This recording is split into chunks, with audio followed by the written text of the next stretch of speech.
In this video, we're going to go over the thinking critically on page 157 and 158, the what do you think on page 160, and the caption on page 161.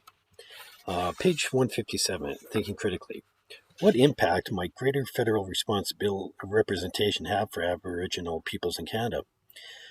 Different ethnic groups often have different worldviews. If more people of Aboriginal ancestry were elected to Parliament, then it would be more likely for the Aboriginal world view to be considered when the federal government makes decisions affecting Aboriginal peoples. Issues specific to Aboriginal peoples, such as settling land claims, would be more likely to be resolved if Aboriginal people are in the House of Commons raising questions about these issues. What do you think on page 158? The Charter states that the government can limit a person's right or freedom, but must show why the limit is necessary. What limits might there be on rights and freedoms shown on this page? Why might limits be necessary? Another very interesting question for the current era we're in. The government might limit the fundamental right to associate with others if the association involves activities that are against the law, or in our current situation, health. We can express our opinions as long as our expression does not promote hatred against another group or group of people. Your right to vote is restricted if you are younger than 18. Your mobility rights to live where you want in Canada can be restricted if you want to live on a First Nations reserve or on Crown land.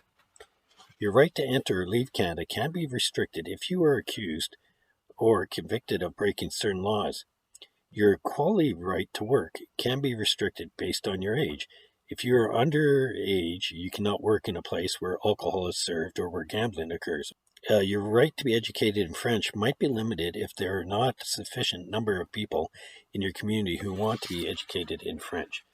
Your Aboriginal right to hunt or fish can be restricted if the species being hunted is endangered.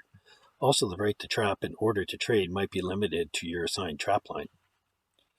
What do you think on page 160? Only Canadians aged 18 and over can vote in federal elections. Why is the age set at 18? Should citizens younger than 18 be allowed to vote? Boy, I'd sure love to hear your opinion on this one, because there's a lot of people who support students having the right to vote in elections, even though they're under 18. In many circumstances, I'd say a lot of students are mature enough and are aware of what's going on in the world, whereas actually there's a lot of people over 18 that are not aware and are quite often not casting that educated vote.